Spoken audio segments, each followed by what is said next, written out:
Welcome to the Cloud Pod, where the forecast is always cloudy. We talk weekly about all things AWS, GCP, and Azure. We are your hosts, Justin, Jonathan, Ryan, and Matthew. Before we get into this week's news, we want to take a minute to tell you about We Are Developers World Congress, which is finally making its way to North America this September. If you spent any time in the European tech scene, you probably already know the team behind it. They've been running World Congress in Berlin for over a decade, and it's a big deal over there, pulling in more than 15,000 developers every year. Our friend Kote from Software Defined Talk is actually speaking at the Berlin event this July, and from what we've seen, these are the people who know how to put on a good developer conference. This September 23rd through 25th, they're bringing it stateside to San Jose. Organisers are expecting more than 10,000 developers with over 500 speakers across 18 different content tracks covering the entire stack, including cloud, DevOps, AI, security, software architecture, data engineering, front-end, and developer experience. If you've got a team, everyone's going to find a full schedule. It's not just sit and listen sessions. There are keynotes, workshops, masterclasses, and hands-on labs, the kind of stuff you can take back home and work on Monday. There's an impressive list of speakers, including names from Datadog, Honeycomb, Sentry, Google, LinkedIn, Stack Overflow, Netflix, Microsoft, and Stripe, plus Kelsey Hightower, Oliver Pommel, Christine Yen, Scott Hanselman, and Angie Jones. Head over to wearedevelopers.us to grab your ticket and use code DEVPOD26 for 15% off. That stacks with their group rates if you're bringing 4 or more people, and honestly, at that price, you should probably bring the whole team.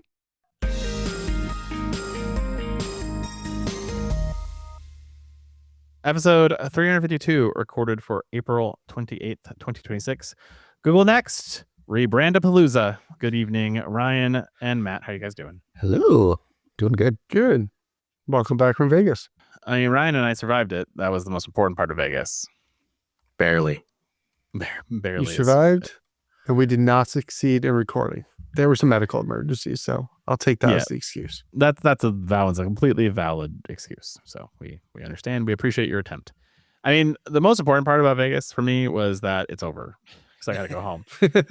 But Ryan got to do his first Sphere experience. So I'm putting him on the spot. Yeah. He got to go to the Sphere. It was not the Eagles, as much as I've tried to get him to go to the Eagles at the Sphere. It is not. And I made the statement earlier this week to you that I said we should go see the Eagles at the Sphere, because the Sphere might actually redeem the Eagles for you. Zero chance. The visuals could be awesome. I don't know. I am just saying there's a chance, because I've been to a couple concerts now at the Sphere, and it's amazing. And so this is your first experience. This is my first going to the Sphere at all. You should share how you feel about it. Yeah. So I went and I saw Phish with a buddy of mine at the Sphere, and I gotta say, I'm not a huge Phish fan, like passing, but that is the greatest meld of two things, like getting a jam band with those visuals, and the sound for that venue is amazing.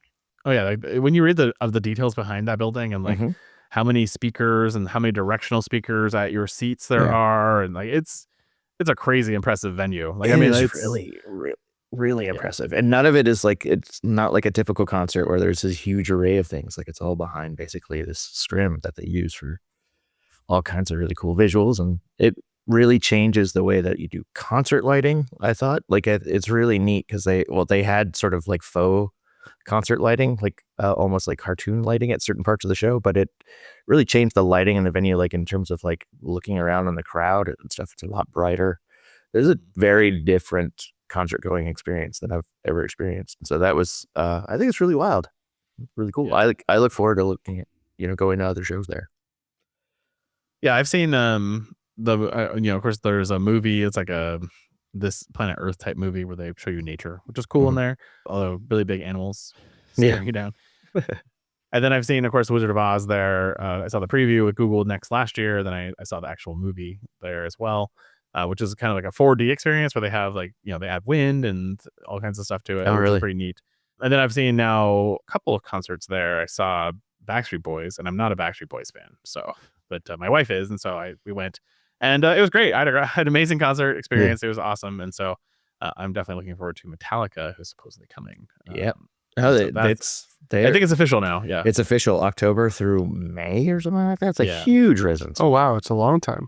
Yeah, I mean the Backstreet Boys that were there forever, and then even the Phish this is not the first time Phish has been there. No, it's not. I don't think they have a residency. I think they just hit it up. But yeah, then the Eagles, they keep coming back regularly too. So yeah, there's always that option for you. Mhm. But yeah, no, I definitely it's a cool place, and it's worth going to Vegas for that concert experience. It's expensive. That's my only complaint. It is But, very expensive. it only holds, I think, what, 8,000 people. I mean, it's not a huge venue either, so it's expensive for the right reasons. But it's pretty cool. Definitely worth checking out if you're there. So I'm glad you got to do it. I'm glad you had a great Yeah. time. It's amazing. It really is. I didn't realize how small the venue is. I didn't realize it was only 8,000. I'm surprised by that number. Yeah. Yeah, I never remember you're low. Sorry, it might be the floor capacity. Beer seating capacity. Let's do real time You follow up. said Here. it with such definitivity. I did. Standing floor capacity is 1,400, and then total capacity is 20,000. Seating capacity is 17,000. That makes more sense. Yeah, that's about right. Yeah, that feels better. Yeah, but it's and they keep trying to build more of them. I think the only place that's agreed to build another one is Dubai so far, because of course Dubai. No, there's another one I heard that's being built out in Virginia. Like, oh really? Weston? I heard that one. I know they wanted to build one in London, and London was like, yeah, no, the light pollution. But I'm like, the outside of the sphere is cool. Like, it's definitely awesome on its own right, especially in the whole thing. But the venue inside is actually way cooler than even the outside of it. So I don't know why they are insistent on having the outside of the sphere, other than the marketing potential of it. But apparently killed it in London, which makes sense because no one in London wants a giant eyeball looking at everybody. Yeah, it is kind of like, like where else could, other than Dubai, would you build one where it makes sense? Singapore would make sense to me. Oh, good call. I get maybe Sydney as well, but that one I'm not sure about. So Yeah. Tokyo would definitely probably fit in right in there. There's definitely some places I think it would work, but they're expensive to build. They're like, I think it was how many billions of dollars? It was like many, 6 billion, 5 billion, something like that. No, I Well, think they did it once, so it should be cheaper the second time. that's what they say. That's what they do say. But you have seen that inflation and tariffs have raised prices of everything. So maybe not. You'll never know. It's kind of fitting with the giant eye and being in DC, with all the government stuff. So everyone's spying on each other. Kind of makes sense there. Maybe they should make a ballroom out of it, and then they could just put it right next to the White House. So, just saying. All right, let's get into real news here. Google Next happened. We'll get to that in a minute, but there was a lot of news before Google Next that we have to get through here quickly. First up, Amazon and Google have invested Amazon $25 billion and Google $40 billion into Anthropic. Both of these partnerships are a commitment to buy more capacity and measured by gigawatts. On the Amazon side, they're going to be using the Trainium 2 and Trainium 3 capacity. And on the Google side, they're going to be using the TPU architectures. So Anthropic is definitely taking advantage of all the GPUs they can get as their growth continues to be astronomical. And so, they invest the money and then they pay it back to them, which is sort of a weird money on paper problem.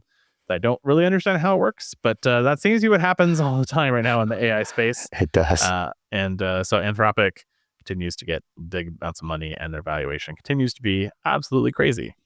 If I understood how the money thing worked, I saw a funny thing where it was someone was plugging an extension cord into itself as a description of how this was working. Kind of what it feels like, though. Yeah. I give you money, you give it back to me because you're going to spend it on my platform. And somewhere in there, somebody gets a salary. Like, it's kind of like you can't infinitely make power, and there's always some loss. There's some lost money somewhere in here. And you probably can't tax this in the same way, right? So it's all just sort of how they're getting away with. Like, no, we're investing. It's not buying, investing. But how much shares? Eventually, that means Anthropic has to either return that investment as it's a loan, and they get paid back with interest, or they own some portion of the company, and then the company has to go public to basically redeem that money to them. So it's a lot of money. I don't know. Yeah. The IPO on this company is going to be massive when it happens. It is. It's going to be amazing. But I wonder, like, the financials then, I think it'll be one of those that balloons up right away and then crashes, because I think AI still is very unsustainable in terms of cost. So it's kind of nuts. I mean, the biggest thing is going to be when they file is it the 10K that comes out before they go public, or the prospectus, whatever. That's what killed. What was the name of the co-working space? WeWork. He's like, when you actually looked at the financial numbers, we were like, oh my God, this is a house of cards, and it basically imploded their entire IPO. So the big question is going to be when one of these companies, OpenAI or Anthropic, finally goes public and they start publishing these things, what people's actual reaction is to their financials. And and can they sustain like the level of growth that the street wants? So, well, they can't sustain it, and they're essentially subsidizing it. It was something I saw for, I think it was GitHub, where they were saying it's the $30 you pay per person. A low user, and don't hold me to these numbers, was like $20 it was costing them. The medium was around 30, but the highs are like $90 per agent. It's like they're losing money on every single, or like over half the seats that they're spending right now just to get people on it. Well, they were GitHub, until today. GitHub announced today. Until today. We'll talk about that. We'll talk about that next week, but because it came after our cutoff for the week. But they've realized they're about to lose a bunch of money, especially with agentic. And so they. I think they have been losing money. Oh, I'm sure they've been losing money, but they're going to lose a lot more money. That's the problem. So, and I think you're going to see everyone moving into consumption pretty heavily. Even Anthropic has talked about moving away from the monthly plans, just moving to pure consumption, because the reality is they're subsidizing your use of AI at those cost tiers. Then people get mad because they change the models, they kick out OpenClaw, etc. And then people get mad, and it's like, well, but if you're truly paying for the consumption you're using, then you wouldn't be as upset about this. So I think it was like 220. I saw somebody like looked at the number of tokens and did the math out. It was like $220 for the $100 plan is essentially what you're getting equivalent to tokens. Right. So we'll continue to see Anthropic get invested in, I'm sure. Next, probably 2 or 3 more cash infusion, because the other side of it is they are paying a lot of money to these cloud providers to provide TPUs and GPUs and NVIDIA itself. And so eventually that merry-go-round has to stop. So we'll see. SpaceX has apparently struck a deal with AI coding startup Cursor via either a $60 billion acquisition or a $10 billion partnership fee, giving Cursor access to xAI's Colossus supercomputer, which runs 200,000 NVIDIA H100 equivalent GPUs for model training. Cursor has been compute constrained despite reaching $1 billion in annual recurring revenue and a $29.3 billion valuation. So this deal directly addresses their infrastructure bottleneck for scaling model intelligence. The partnership positions SpaceX to compete in the AI coding tool space against Anthropic and others, notably given xAI's Grok has publicly acknowledged falling behind competitors in coding capabilities. For developers and cloud users, this deal signals continued consolidation between compute vendors and AI coding tools, which could influence future pricing. SpaceX's recent acquisition of xAI combined with their Cursor deal suggests a vertical integration strategy connecting Rocket Company compute infrastructure directly to developer-facing AI products ahead of a potential IPO later this year. This IPO is going to be a lot of funny money. This one might be one. Oh my, yeah. Like, it's so weird. Like, it's already bad that they sold the AI. What was the xAI to the SpaceX? Like, that's just giving money to yourself. Yeah. And I can't believe they didn't rename SpaceX to SpaceXAI. Wouldn't that make more sense? Is that what you would have done? I think people saw this announcement come out right before Next, and everyone was like, "Why is SpaceX buying Cursor?" Then you have to remember the part they bought xAI, and it's like, "Oh, okay, this makes perfect sense in the light of xAI." But still doesn't make sense though. So that's my problem with it. I mean, the thing that I don't get is the $10 billion partnership versus the $60 billion acquisition. Like, what's the triggering events on those things? Like when is it a partnership versus when is it now an acquisition? And does that mean that these people who are working at Cursor, if it's a partnership, aren't getting equity? Because that's a bummer. Yeah, I didn't catch that it was one or like it. So that's kind of interesting. I mean, I think it starts as a $10 billion investment, and then it can turn into a $60 billion. It's like a $60 billion option on it. Is basically my understanding. Yeah, not so. Still feels strange. It's a weird deal because I think the reality is Elon doesn't have any money. It's not liquid, not real money. Yeah, and so this is his way of like, I can basically tie you down at a reasonable price, and then if the valuation goes down further, I can get you cheaper maybe later. That's kind of my feeling. Yeah. I mean, Tesla's no longer going to make cars. They're just going to make robots. SpaceX is doing AI. Like, it's cats and dogs living together. It's mass hysteria. Yeah, it's crazy talk. All right. Well, AI is how ML makes a lot of money, apparently. This week, OpenAI updated its agent SDK to general availability, adding native sandbox execution, configurable memory, and file system tools modeled after codecs. Agents can now read and write files, run shell commands, install dependencies, and apply code patches within controlled environments without developers building it infrastructure themselves. And Ryan says, kill it with fire. No, as long as it also logs and has permissions and some sort of boundaries. I don't have to kill it. Admin rights for everyone. It's just terrifying that people, because we already have, people that are just throwing questions into any chat tool and just then running whatever command it spits out indiscriminately. And now that's just going to happen at a faster rate. And people don't quite understand what's going on. And in a lot of cases don't care to, right? Just do what I want. I was saying, Ryan should never look at how I play with my dev environment for like my personal AWS account. I'm like, hey, Claude, just go run fully autonomous and just run whatever commands you want. It's fine. Don't worry about it. So you're saying that I shouldn't go use this website that's by a company called Moonshot that's Chinese? Right. I don't know what my data is doing. I mean, I think the reality is most people don't actually know what's in their prompts.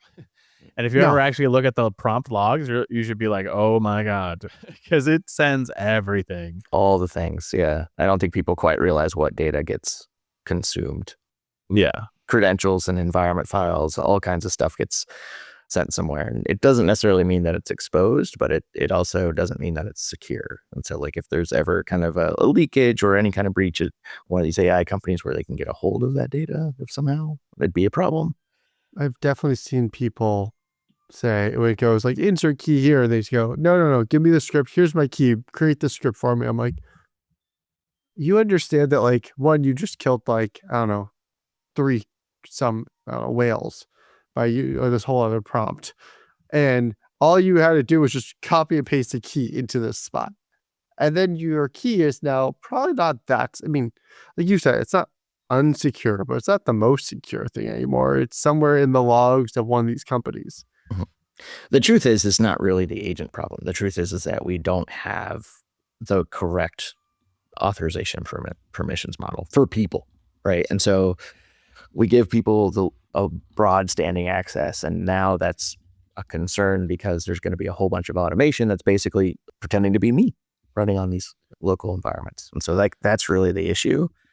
And so I think it'll change. It'll have to change the identity and access management plans that we use. So there'll be a lot more, just-in-time permissions and accepting of that kind of thing. So a continuation of what you already have with AI of like, is this okay? Click approve. Is this okay? I mean, I think the approve. fear that you have to have in that idea is, okay, so we are asking for a lot of permissions all the time in like Claude Code, right? Or Gemini CLI. It's like, I want to run this script. I want to do this thing. And you're like, yes, always. Because you get tired of, it just becomes prompt fatigue, which is kind of what happened with like Windows UAC back in the day. People just got to the point of like, whatever, I just hit yes. I'm not even read these things when it rays out your screen and makes you do the thing. And I think that's the risk that you have even inside of some of these agentic users' identities, is that if you're going to constantly be having to approve things, then you don't actually get agentic, which is what the whole point was. And so the balance of security versus agentic versus least privilege is going to be a really interesting friction. Yeah. That's going to be coming out the next year or two. Yeah. And it's crazy because I don't have great answers. It's bad on both sides. Like I want the productivity of agentic. I use so much more productive because of these things. And I want to enable, agents on my work laptop where I can do much more sophisticated things. But I also am terrified of that and people being able to like execute directly against production environments, because they're port forwarding into that environment. They can just run a command and the AI knows to do it because you left some other file that says how to do it. And so it's like, oh, this is useful information. I'll consume this and then just use that. Yeah. It's just, Well, even the things like, Cowork and these other tools, like you can create whole agents that run on your laptop that are now, invoking things as you because they have access to your identity and things like that. And so, yeah, the boundaries are evolving and changing, and the perimeterless enterprise has a suddenly new tone to it, doesn't it? Oh, yeah. More sinister than it used to be. Yeah. I mean, at one point, you got to have your end users be responsible for what they're doing. And, help themselves and help the company because they have to take some ownership. They have to take some ownership, but I don't know how to give sane guardrails. And that's really the problem. As a security person, I don't want to say no to everything. That's the joke. But the goal really is to provide those sane guardrails. And then the problem is not everyone agrees what those guardrails should be, but that's fine. And this one, I don't know. Other than like saying, yeah, if you do something bad, you're fired. I got nothing, right? Like it's like, and I don't want to do that. But at one level, at some point, it does come down to that. Like, Yeah, you we have to all take have ownership. we And all have to have some accountability, but it's also, when it's so quick to shoot yourself in the face, like there has to be some sort of level of protections as well. And it doesn't have to be. We just fire people. Yeah. So- Okay. and we Non-California. blame AI for it. Yeah. It's fine. Yeah, it's fine. So I mean, that's what they're doing now. AI layoffs for business problems. Well, that's It's a true. popular thing Kind of now. a different way to do it, but I guess, yeah. Well, if you'd like to burn money, Claude Opus 4.7 is now generally available across cloud products. The API, Amazon Bedrock, Google Cloud Vertex, and Microsoft Foundry, all at the same price as Opus 4.6. So you get $5 per million input tokens and 25 million per output tokens. Model targets complex, long-running agentic coding workflows, with early testers reporting 13% higher resolution on a 93-task coding benchmark and 3x more production task resolution on Rakuten software benchmark compared to the Opus 4.6. Vision capabilities received a notable upgrade, with Opus 4.7 now supporting images up to 2,576 pixels on the long edge, more than 3 times the resolution of prior Claude models. This opens up cases like computer use agents reading dense screenshots and data extraction from complex technical diagrams through higher resolution images with some more tokens. Anthropic is using Opus 4.7 as a test bed for cybersecurity safeguards for any broader release of its more capable Mythos preview model. The model includes automatic detection and blocking of prohibited cybersecurity uses, with a new cyber verification program available for legitimate security professionals doing penetration testing or vulnerability research. A new extra high effort level to burn those tokens faster sits between the existing high and max settings, giving developers finer control over the reasoning versus latency trade-off. Developers migrating from Opus 4.6 should note that updated tokenizer can increase token counts by roughly 1 to 1.3 to 5 times, depending on content type, and a migration guide is available to you out there. So yeah, this is a fun trick. We just make the tokenizer be less efficient, and then we make more revenue. It's beautiful. Yeah. The last thing is file system-based memory improvements allow Opus 4.7 to retain notes across multi-session agentic work, reducing the need to reestablish context at the start of each task. This is particularly relevant for enterprise teams running parallel agent workflows, which are still not GA, but I use every day. Well, there's a lot of other platforms in which you can sort of enable this, right? Where it's you're sort of tying it together with Glue ecosystem. It's funny that I didn't realize it's the same price, because every platform that I'm using this in, Opus 4.7 is so much more expensive. Well, it's more expensive because of that tokenizer. And other memory things and other reasons why it is a bit more expensive. And also you can put bigger images into it, which the thing is, if you were pasting images in and they were too big, it would just automatically downsize them previously. Now it just takes the bigger image, so now it's more tokens it has to deal with. So there's lots of little things there that you need to be aware of in that conversation. I mean, I definitely found it burning more tokens, and I switched back to 4.6 for a few things, but also, as I use AI more and more, I'm starting to try to be a little bit more conscious of what model I choose where, and not just saying, let me use Opus all the time. Sonnet does perfectly fine for 90% of what I need, and except for when I'm doing deep research and analysis and trying to fix this, a pretty deep bug, that I flip over to Opus. I mean, if you don't need reasoning, even Haiku can do a lot of work for you. So like if you don't need a lot of reasoning and you have a very specific, clear ask, like I need you to take these secrets and convert them to parameter store to save me money, Haiku can do that in its sleep.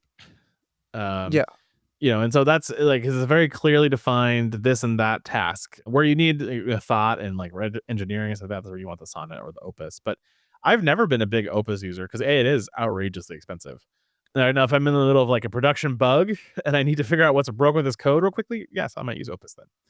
But I also, like, a lot of my coding stuff, I'm using more and more into like Kimi 2.5, not via Moonshot, by the way, but through Olama and other solutions that provide these, because those models are being rated near the same level as like an Opus or a Sonnet, and they're like $3 or $4 per million input token. It's so much cheaper. So the reality is, like, you definitely should shop around. So I just started using Bifrost in the last week just because I wanted an easier way to migrate between different model agents. And Bifrost is a super cool way to like add multiple providers, be able to choose them just the way you would in any other tool. And you can use Code, you can use OpenCode, you can use Cortex or any of the other agents that are out there that whatever one you prove you like. So you don't need to change your tool. You just change the backend everything else works the same. And then you just, this is working great. I'll keep using it. If not, then you switch. But there's lots of opportunities to save yourself a lot of token money.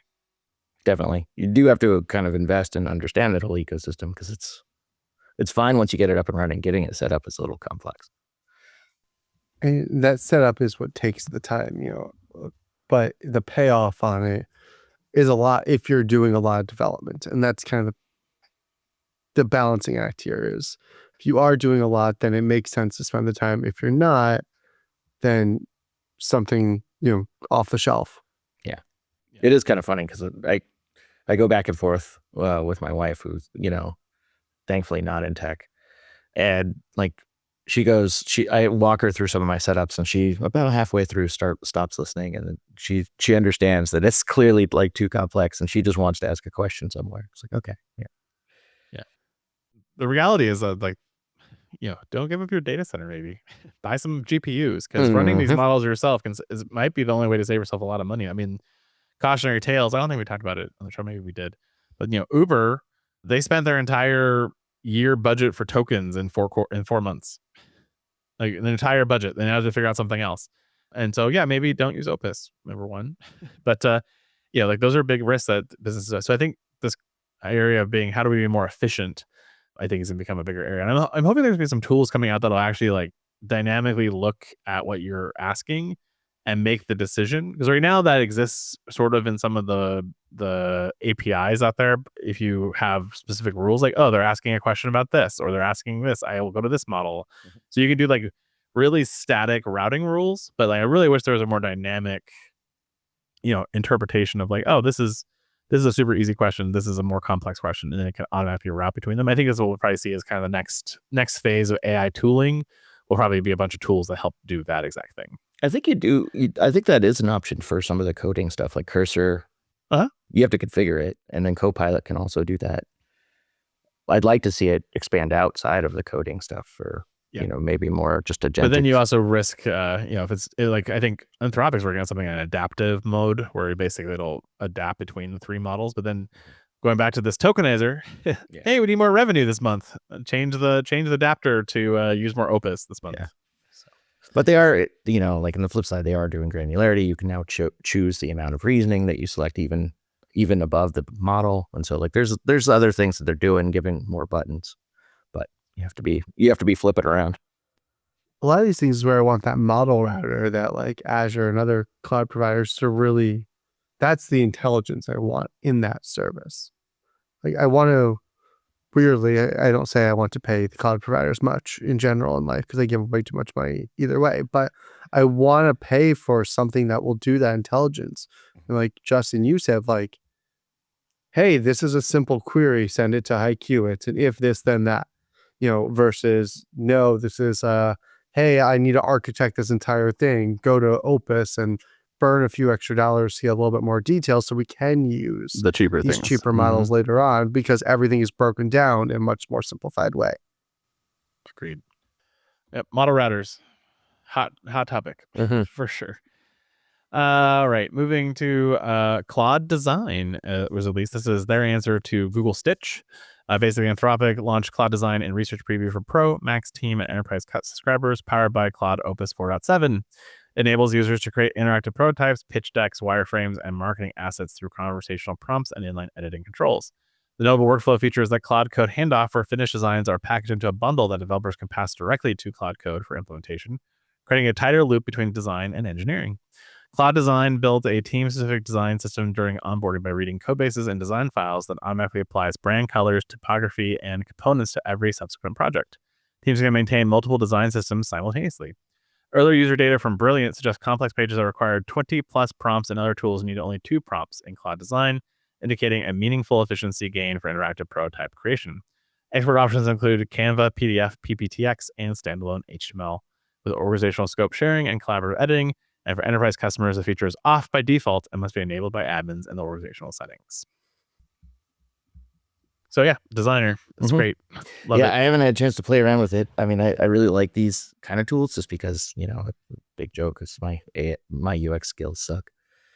So these are, even with AI, my UX skills suck, which I find hilarious. I mean, the reality is Claude was pretty good at design before this tool existed. Like it, if you put the front end design plugin into Claude, it does a really good job on its own. So it's nice to see. It does. I did unfortunately decide to use this and try it out in the middle of a coding thing, and it Opus ran my credits right out. So I had to wait. 2 hours to get my next allotment of credits or use overages. But it's definitely impressive what it can do. Now, is it as good as they say? Because I feel like a lot of the Anthropic, we talked about this, I guess 2-3 weeks ago. A lot of their stuff feels always a little bit overhyped. So I mean, I haven't tried Mythos, but the analysis of the market is that Mythos is a bit overhyped. I played with this personally, and I was very impressed with this output. It's at par or better than Stitch. So that's the only thing I can compare it to. I don't use Canva, I don't use Figma, so I can't compare it to those tools. Maybe it's not as good as those tools. Again, those are specialty tools for designers. I am not a designer, nor do I ever want to be one. And so, for what I need, it's pretty darn good, and I like it. But again, I'm not a designer, so I'll keep an eye out for some articles about people saying it's really shit, and I'll let you guys know. We're so optimistic. Yeah, wasn't. There are a lot of cloud cost management tools out there, but only Archera provides insured commitments. It sounds fancy, but it's really simple. Archera gives you the cost savings of a 1 or 3 year AWS savings plan with a commitment as short as 30 days. If you do not use all the cloud resources you've committed to, Archera will literally cover the differences. Other cost management tools may say they offer insured commitments, but remember to ask, will you actually give me my rebate? Archera will. Check out thecloudpod.net/Archera to schedule a demo today.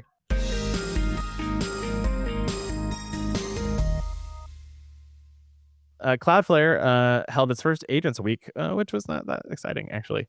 But they had several things they released over the week. The first one up was the Agentic Cloud. So now you can run all your agentic workloads on top of Cloudflare. The new environment supports both full operating system containers for package installation and terminal commands, and lightweight, which isolates the start in milliseconds for high-scale environments.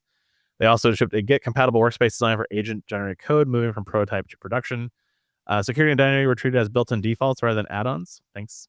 With new tools for connecting agents to private networks and managing autonomous actions taken on behalf of users across your organization. And the Agent Toolbox additions include inference, search, memory, voice, email, and a browser primitive, giving agents the ability to perceive, remember, and communicate without developers assembling separate third-party services. I look forward to Cloudflare taking down Cloudflare with us, then writing an RCA with these great tools. So it'll be a very well documented RCA. Indeed. That's pretty funny. Will the AI blame itself for it? It does in my code all the time. Yeah, it apologizes all the time. It says, "You're right, Justin. I was mistaken on how to do that." I'm like, cool. Thanks, appreciate you. That's why having personas is great, because even Claude as the developer versus Claude as the QA, they argue with each other. It's fantastic. Mm-hmm. In addition, on this Agent Week, they also launched Artifacts in private beta, a version file system built on Git that lets developers and agents programmatically create, fork, and manage Git repositories at scale via REST API and Native Workers API, with public beta targeted for early May. The system is built on durable objects with a Git server written in Zig and compiled to a roughly 100 kilobyte WebAssembly binary, enabling tens of millions of isolated repos instances per namespace while handling the full GitSmart HTTP protocol with zero external dependencies.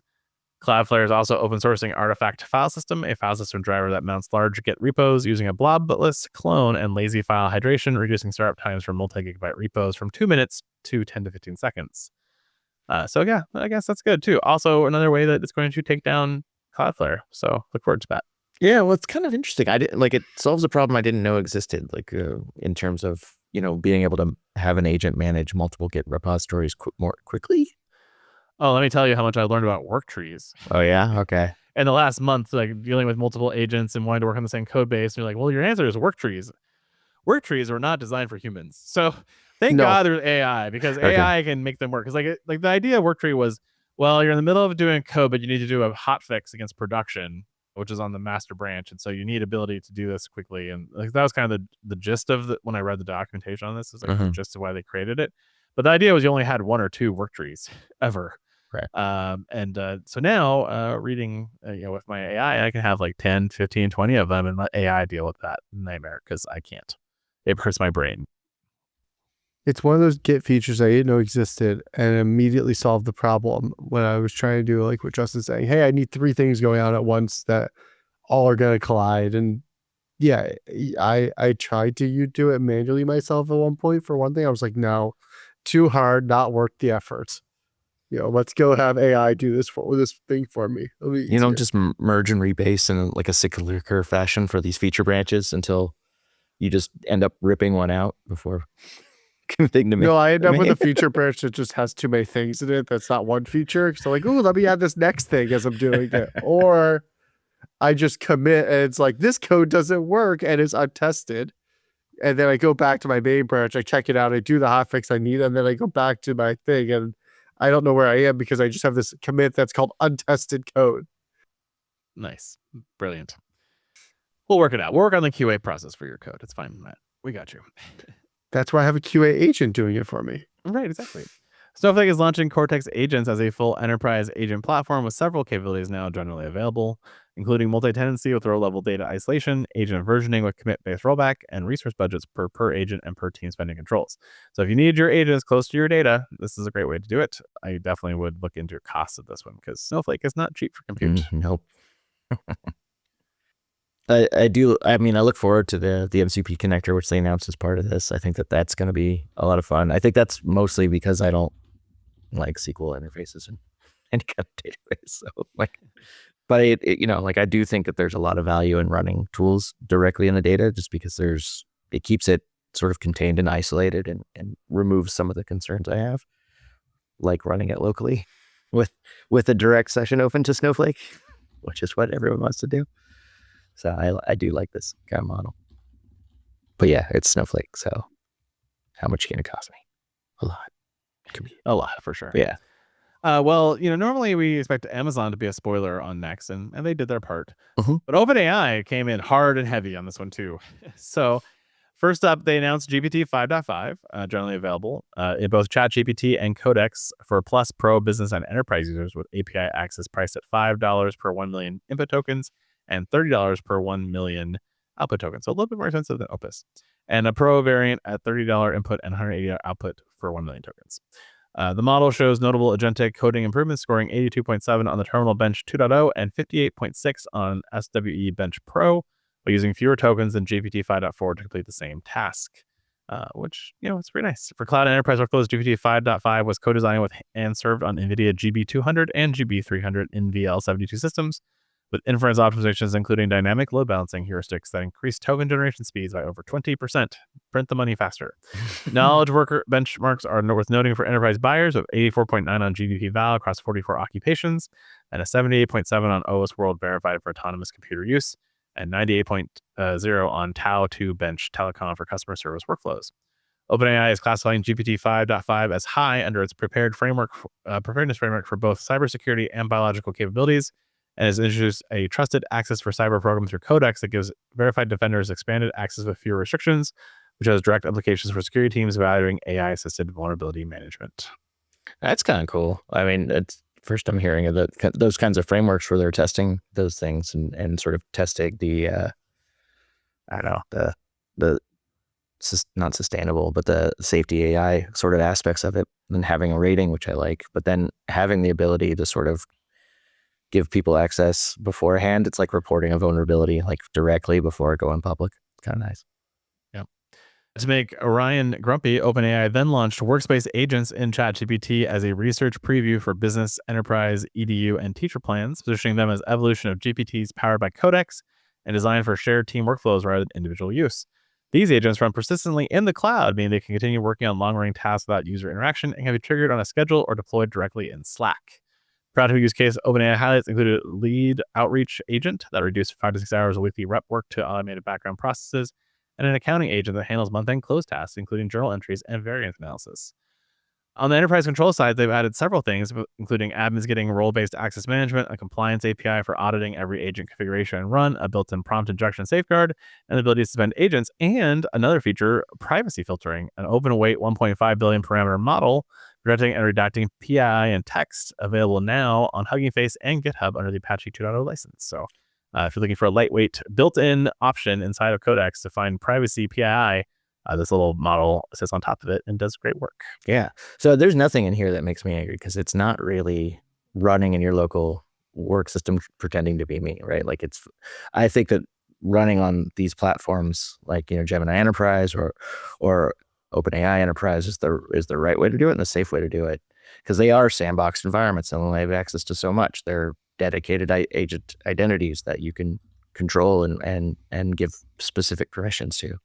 So I do like that sort of model for these things. And they're making me really happy with the PI filters on top of these things, because I think that running in those platforms is the only way you can sort of enable, at least that I know of, that you can enable that sort of sidecar AI watchdog, which is cool.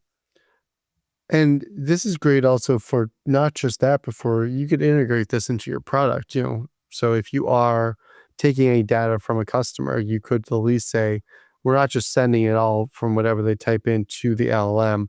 We do have it run through some sort of filter that does attempt to catch it. Mhm. With the caveat is it's not 100%, but we can at least say, hey, Matt's social security number 11223344 is not actually going, and that will automatically should catch it and then at least obfuscate it. It's the old DLP coming back in a new way. And it continues with GPT Images 2.0. They're apparently, it's way better at following instructions. It can now handle small text, UI elements, icons, and complex layouts at up to 2K resolution. No more getting something close enough. It actually delivers what you asked for. It works in non-English languages. Previous versions struggled outside of Latin-based text. Now it solidly supports Japanese, Korean, Chinese, Hindi, and Bengali, or languages baked into the design itself. It can think before it generates. When paired with a reasoning model, it can search the web, plan the image structure, self-check its work, and even produce multiple distinct images from a single prompt. ImageGen meets agentic AI. Flexible aspect ratios for any format, supports everything from wide 3:1 banners to tall 1:3 mobile screens. Useful for social graphics, presentations, posters, and more without manual resizing. And it wants to be your entire creative workflow. The big picture play here is replacing the back and forth between prompting, designing, and editing. And as a person who does a lot of image generation with ChatGPT and Gemini Nano Banana, thank God. I like it can actually do multiple at the same time. That's a pretty nice feature, because when you don't necessarily know what you want, I create for less important things than Justin does, like, artwork for the podcast. Mine are more like, let me just generate this to send to a coworker to troll them a little bit. Oh, trust nice me, he does plenty of that as well. Generate multiple. But it's nice that it will actually generate multiple of these right now. And then I can tweak it from there to make it as, I don't know how to say it nicely, but, as Matt-isms as possible for the person I'm sending it to. Matt-tastic, maybe? I was thinking of cynicism, so Yeah. Matt-cynicism. If you were sad when Google got rid of the ability to register domains, and you've been using something like Hover or GoDaddy, heaven forbid, or just using Route 53 and just pointing it right on over to GCP, which That's what I do. that's what I do. What most people do. You can now use Cloudflare, as they have a Cloudflare Register API now in beta, allowing developers to search, check availability, and register domains programmatically through 3 straightforward API endpoints. Keep the entire workflow inside editors, terminals, or agent-driven tools, or via Terraform, which is also quite nice. The API integrates directly with Cloudflare's MCP server, meaning agents and environments like Cursor or Claude Code can already discover and call register endpoints without any need additional integration or custom tool definitions.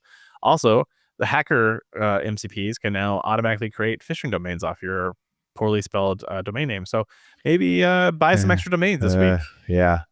And definitely check your domain certification. Okay, AWS. We're almost through, guys, with at least the AWS section. We got through the AI section, so that's good. We got through AI, so that was a lot. But Yeah. First up, AWS Interconnect is now generally available. We previously talked about this, but basically it provides multi-cloud private layer 3 connections between AWS and other cloud providers, starting with Google Cloud and with Azure coming later this year. Last mile. This is the last mile for anything on-premise locations at AWS through network providers like Lumen, AT&T, and Megaport as well. The multi-cloud option uses 802.1 AE MACsec encryption by default on physical links, route traffic entirely over private backbones without touching the public internet, and includes built-in redundancy across at least 2 physical facilities. Pricing is a flat hourly rate based on bandwidth per tier and region pair, so check the pricing page for sizing your connection. And provisioning is handling through the AWS Direct Connect console in a few clicks. Now, well, I said it is supported on GCP. It is not supported on all regions yet.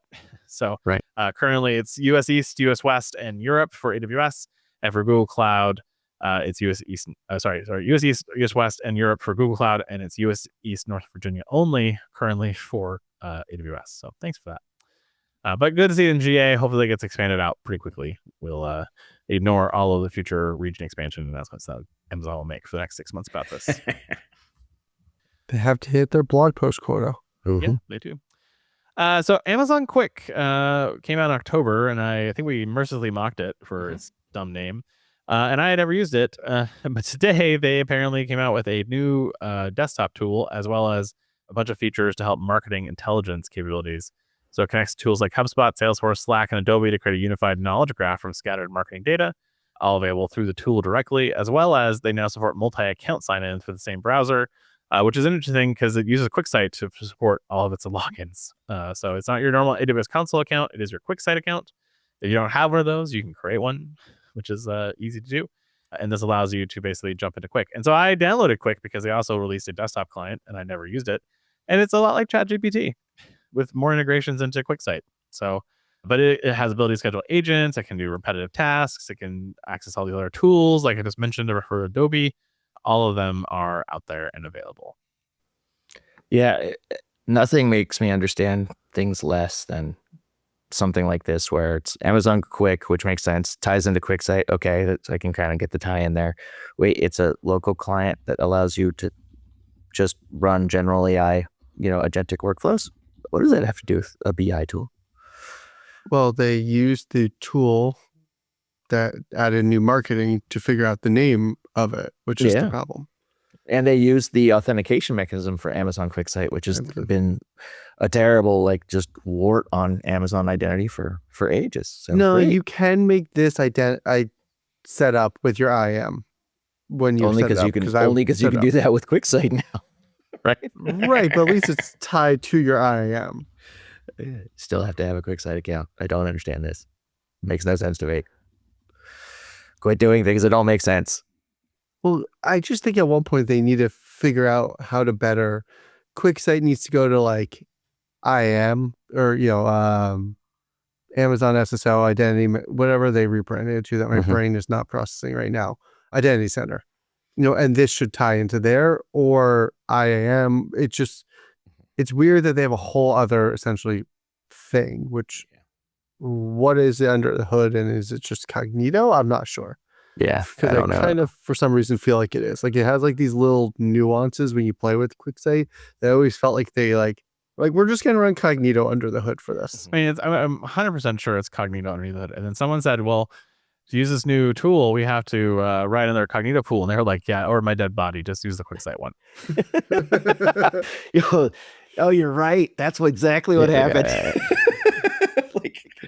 They threatened him with Cognito. I still remember for a customer, we had to do DR for Cognito. And the answer was you can't. You can't extract. You can't do backups. You can't do anything. I think you can do a few other things now. And you can't move it. So wherever you set it up, you damn well better hope you set that thing up correctly because there's no going back. Just use Okta. That's the right answer. Or Ping, or anybody who provides you a managed service for this. Yeah, now that they support just a little bit more federated identity, it makes it easier. Amazon CloudWatch now lets customers audit telemetry configuration and enable telemetry from services like EC2, VPC, and CloudTrail across multiple regions from a single control point, reducing the operational overhead of managing observability at scale. Enablement rules can be scoped to specific regions or all supported regions, and rules set to cover all regions automatically expand to include new regions as they become available, which is useful for organizations with growing AWS footprints. A practical use case is a central security team to creating one organization-wide rule for VPC flow logs that consistently applies across every account and region, eliminating gaps in telemetry coverage that could create blind spots. The feature is available in all AWS commercial regions with standard CloudWatch pricing applying to telemetry ingestion, so costs will scale with the volume of logs and metrics rather than the feature itself carrying on additional charge. For teams managing multi-account AWS organization setups, this reduces the risk of misconfigured or missing telemetry in an individual account. Yeah, I mean, this has always been a challenge across, even before I was doing security and trying to do log governance across these things, trying to have, different serving, farms basically in multiple regions and having to log into different web pages to view the metrics, on each one. They sort of fixed that with the ability to sort of reference metrics in a foreign site a little while ago, but you could only do it for metrics. And so this is definitely something I'm glad to see that you. I have a really can good use. tool, Ryan, that you should try. Mm, Elasticsearch. is it? Oh, He said the thing. why would you do that to him? That's just mean. Yeah. So mean. No, all right. Now I've gone It's all worth twitchy. See, I get to see Ryan's face when I said that because he was all excited. I was going to say something useful, and then there was just pure sadness there. Oh, he's gonna recommend BindPlane or one of these cool tools that actually does the thing. No, it's No, a Matt's log just- aggregator. That's it. Yeah, but not. Amazon Bedrock is now automatically attributing inference costs to the IAM principal making the call. Novel thought. With data flowing into the cur.20 format via a new line item IAM principal column, this works across all Bedrock models at no additional cost and requires no changes to your existing workflows.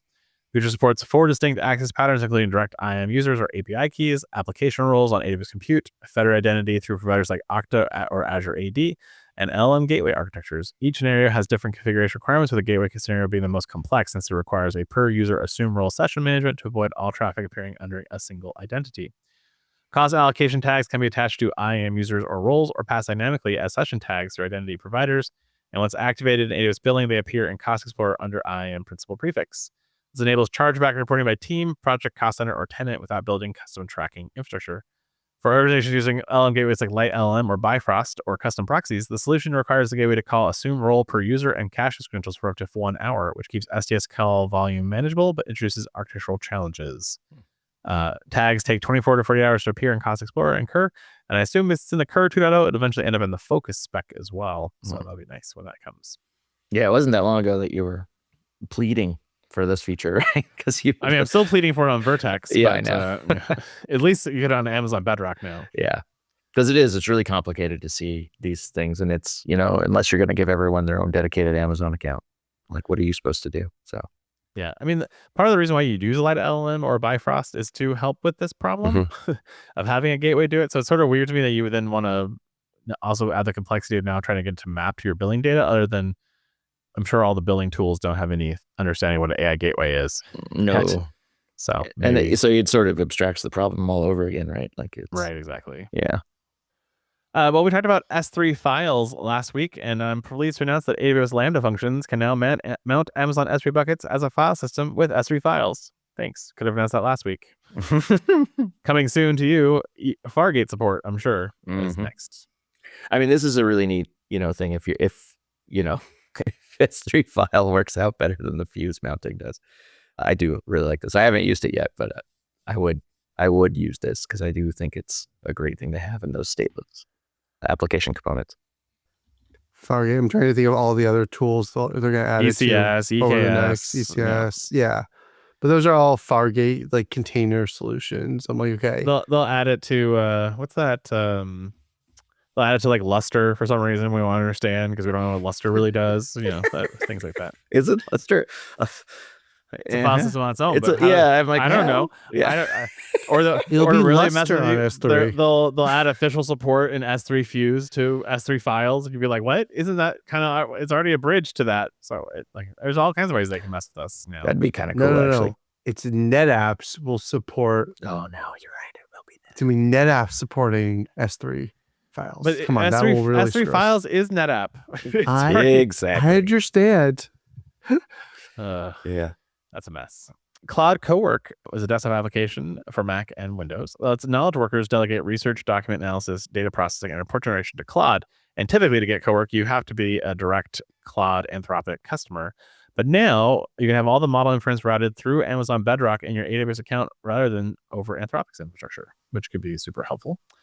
Pricing is consumption-based through your existing AWS agreement with no per-seat licensing from Anthropic, which is a notable distinction from Cloud Enterprise and could make cost modeling more predictable for organizations with variable usage patterns. Enterprise security controls are central to the integration, including AWS IAM or Bedrock API key authentication, VPC endpoint network isolation, CloudTrail audit logging, and OpenTelemetry export to CloudWatch, with Anthropic receiving only aggregated telemetry that can be disabled. Setup relies on device management tools like Jamf, Intune, or Group Policy to push a managed configuration to Cloud Desktop, specifying the model ID, Bedrock inference profile, and auth method, which means IT teams control rollout rather than individual users configuring their own credentials. Organizations can use already using Cloud Code on Bedrock can reuse the same infrastructure setup for co-work, and both in-region and cross-region inference profiles are supported to address data residency requirements across different geographies. I mean, this goes back to with the prior one. You can actually now see who's doing what if you have people set up with IAM or anything else. Like this is, I assume these were kind of one was waiting on the other and it's going to be interesting to see because, I've talked to friends and whatnot in the industry where people are like 30% of your job needs to be using AI. And now with some of the build back and everything else you can do, and if your company routes everything here, you could very easily see, okay, this person's using X number of tokens here, Y number of tokens. This person's using Y and start to compare people. But then the real question is, how useful is that data? Because maybe they're just not efficient with their tokens and they're having conversations with BoltBot about quick versus quick site.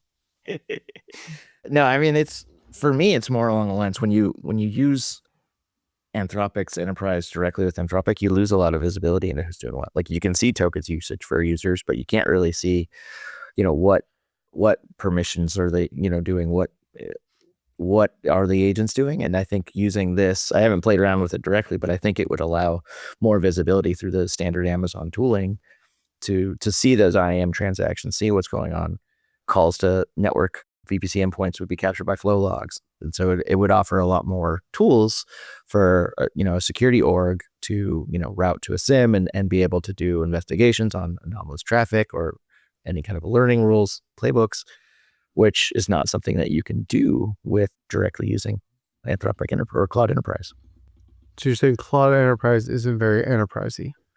I mean, it is not in some ways, and it is in others. They're trying to make it. It will be with time, right? They're working it's one on of those it. things. It's just not there yet.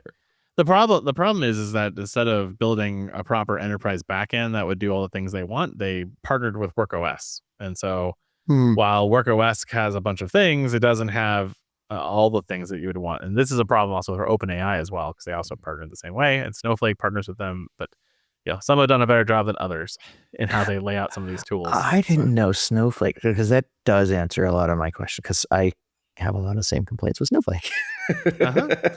So all these people are using basically this back-end platform that helps them manage SaaS apps, and they're sort of limited to what's available in the tool, which is interesting. Yeah.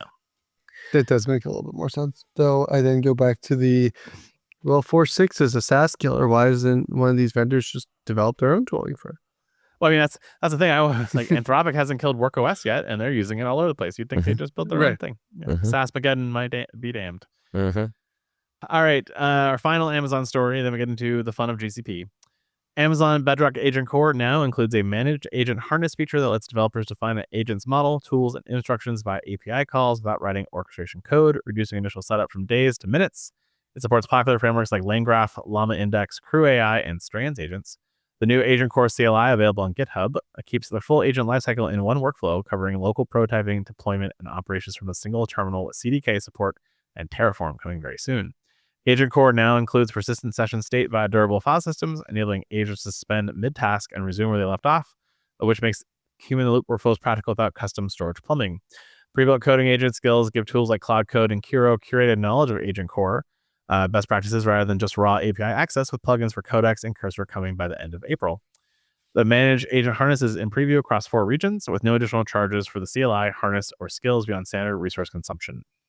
I mean, this is a great feature. This is now makes it competitive with Vertex AI's agent builder. And so now it's a usable option in Amazon.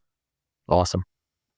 I mean, it requires you to use npm install, which I hate. Why? Yeah, I know, me too. But maybe I'll end up in Homebrew. A lot of these end up in Homebrew pretty quickly after. I mean, Cloud Code maybe use npm because it's evil too. So. Well, they at least did move it to Homebrew as well, so you don't have to do that. Oh, I didn't. Yeah, I haven't installed it since. Cool. All right, GCP. They had several announcements pre-Next, which is just mean. Yeah, I know. We already got to cover a conference. Come on. We're gonna cover your conference. Yeah. So we'll go through these kind of quick. First up, they have a new text-to-speech AI model, Gemini 3.1 Flash TTS, now available in preview. available in all the googly things. The model scored an ELO of 1,211 on Artificial Intelligence TTS leaderboard, which I have no idea what that is, but sounds impressive. And so there you go. If you need text to speech, here you go. Solution A. If you've desperately wanted an app in your computer that's a client to access Gemini, which I have wanted, you can now have that wish fulfilled, as there's now a desktop client that works on Mac and Windows. So you can now run Gemini natively in your computer without having to go to a web page, because web pages are dumb. Now, if they'd only learn this about Gmail and make an actually good Gmail client, we could all be much happier with our lives. That's really funny. Why haven't they? That doesn't. Yeah. Yeah. Like as you said, I was like, well, they're building it out. Why didn't they do it for other things and take out, Apple Mail or Thunderbird or any of these other ones? Because none of the other native. people like no one likes Outlook. So everyone else, like, we love Cloud Code, we love Cloud Chat, we love ChatGPT, we love all these agents, and like, so Google's like, well, everyone else loves those things, but like when you talk about email with Gmail and Outlook, everyone hates Outlook. So like, well, we'll give you something different. So I guess that's my theory. At least That's funny, actually, because I use Outlook because I prefer it over the Gmail web interface. Yeah, so I actually found a Gmail client that I actually like finally, that talks native Gmail on the back end, so it doesn't have all the weird IMAP BS. And I because that's the only problem with Outlook and Gmail. Yeah. That's the big problem, and that's why I've tried them multiple times, and I'm always like, nah, I'm good. Yeah, so it's a product called MimeStream, which is a terrible name, and it's like I think it's $20 a year, and I've been using it and I love it. So if cool. you're looking for That's a good option. Next up is they created expert content with a ability to deploy a multi-agent system with Terraform and Cloud Run. Google's Dev Signal is a 4-part tutorial series showing how to build and deploy a production multi-agent system using Google ADK, MCP, Vertex, AI Memory Bank, and Cloud Run. So if you've been confused how to do this, they're giving you a full white paper on how to do it, which only because of everything else they announced next, I thought we should talk about it. So you're welcome. All right, let's start with the most important thing, the conference. We're here, 32,000 people, 3 keynotes, 25 spotlights, 700 breakouts, 260 announcements. 260 announcements, not all on the main stage, thank God. But the most important thing is that points were awarded. And I had to say, guys, we were competitive this year. Yeah. So first up, I went first, and I nailed Wiz and GCP security, agentic defense, and a Wiz AI app. And the acquisition, of course, they acknowledged on stage, all hit beautifully in the first day. I was very happy. I did hope for a new anti-gravity plus Gemini CLI capability. I didn't get it. They did give us Data Agent Kit. I am not taking a point for it. I don't think it's legit as a point. But basically, they give you inside of Gemini CLI access to the Data Agent Kit, which makes it easier to talk to BigQuery and to other tooling on the data side. It's a nice tool. I just didn't think it was really fitting what I intended of this. And since I was being nice and I didn't want to win over technicality, I said no.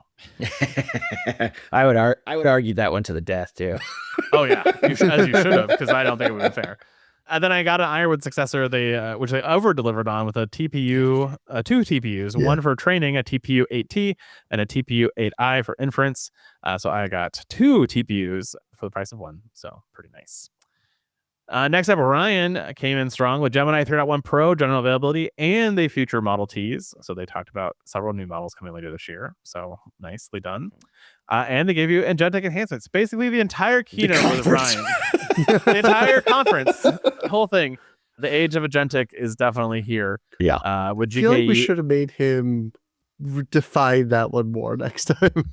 I mean, he was looking for an agentic capability, and they delivered a bunch of agentic capabilities. I was at Tuesday. I was at a infrastructure summit that I was invited to, and they go, and we're gonna GKE agent. I was like, son of a bitch, because I'm like, that's gonna help Ryan right there. Mm-hmm. And then the next day, I saw the opening of the keynote, and I was like, oh no, Ryan's gonna own this. Yeah. But they did not give you a VMware or Kubernetes interruption play. The closest thing it comes to is maybe Spanner Omni if I were to really stretch at it. But even then, I'm like, not even I won't argue that. Yeah. And then, Matt, you did get 2 points as well. So default guardrails for agent identity, agent gateway, and model armor. I mean, they named all 3 of those on stage. They did. So that's a cleanest point on here. There's no wiggle on that one. Mm-hmm. And then they did give agentic SDLC through Data Agent Kit, agentic Task Force, and Task Force was really the key piece you needed for the SDLC. So congratulations on that. I will technically tell you that you did also win 3 non-AI announcements at the conference. They just did not mention them on the stage, other than Virgo Network was the one thing. And even Virgo Network, I would argue, is pretty close to basically being an agentic feature.